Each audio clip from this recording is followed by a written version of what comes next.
Hello students, let's see the question. So the question says when sodium reacts with water, a solution and a gas are produced. The solution is tested with litmus paper and the gas is tested with a splint. What happens to the litmus paper and to the splint? तो थोड़ा सा पहले समझते हैं question को। Question में ये बोला गया है कि सोडियम जो है वो वाटर के साथ रिएक्ट कर रहा है। वैसे आपको पता है कि ये रिएक्शन काफ़ी विगरस होने वाला है। क्यों? क्योंकि sodium is very very reactive metal, right. आप यहाँ देख सकते हो sodium and water they are reacting. Now इसमें से आपको एक सोल्यूशन मिलेगा एंड एक गैस मिलेगा। अभी हम क्या करेंगे, सोल्यूशन एंड गैस का जो नेचर है उसको समझने के लिए कुछ टेस्ट करेंगे। क्या टेस्ट है वो?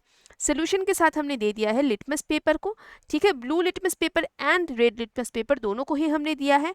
और गैस को हमने क्या किया है, गैस के पास एक स्प्लिंट लेके आए हैं। स्प्लिंट माने बेसिकली ये जो है ना एक बर्निंग पीस ऑफ वुड, आप समझ लो, बहुत ही पतला सा जो पीस ऑफ वुड यानी लकड़ी होता है वैसा ही आप समझ लो। तो बर्निंग पीस ऑफ वुड, या फिर आप माचिस के तीले भी ला सकते हो जलता हुआ, ठीक है।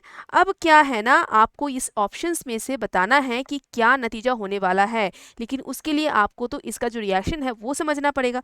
तो रिएक्शन का चलो लिख लेते हैं। सोडियम है जिसके साथ अगर वाटर का रिएक्शन हो तो क्या होना चाहिए।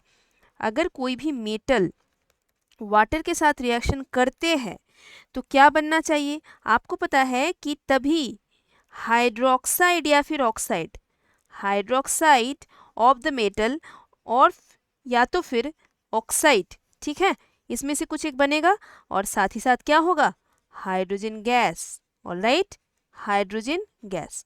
अब ये हाइड्रोक्साइड होगा या फिर चलो यहाँ पे मेटल लिख देती हूँ, तो या ऑक्साइड होगा यानी मेटल हाइड्रोक्साइड होगा या फिर मेटल ऑक्साइड होगा। इस केस में ये कैसे पता चलेगा आपको, देखो ये जो सोडियम है ना, ये वैसे इतना इंपॉर्टेंट है नहीं for this question, but still आप जान लो ये जो सोडियम है, ये सोडियम बहुत ही रिएक्टिव होता है, तो ये कोल्ड वाटर के साथ भी रिएक्ट कर लेगा। तो यहाँ पे मैं ब्रैकेट में कोल्ड वाटर अगर लिख भी दूँ तो भी सही है, क्योंकि ये कोल्ड वाटर के साथ रिएक्शन कर लेता है।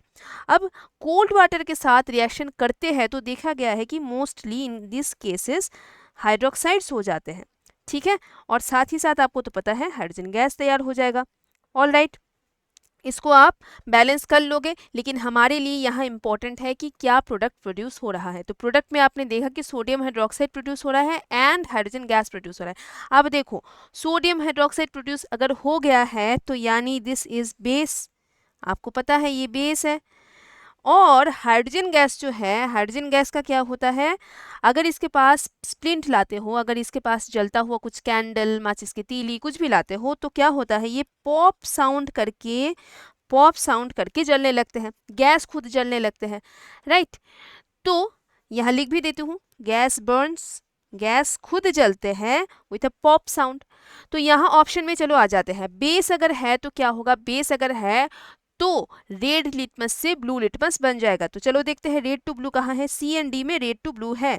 और गैस जो है, हाइड्रोजन गैस प्रोड्यूस हुआ है वो पॉप साउंड करके बर्न होने वाला है, तो लाइटेड स्प्लिंट पॉप्स। तो option D is your right answer. I hope ये समझने में आपको कोई डिफिकल्टी नहीं रहा। Thank you so much.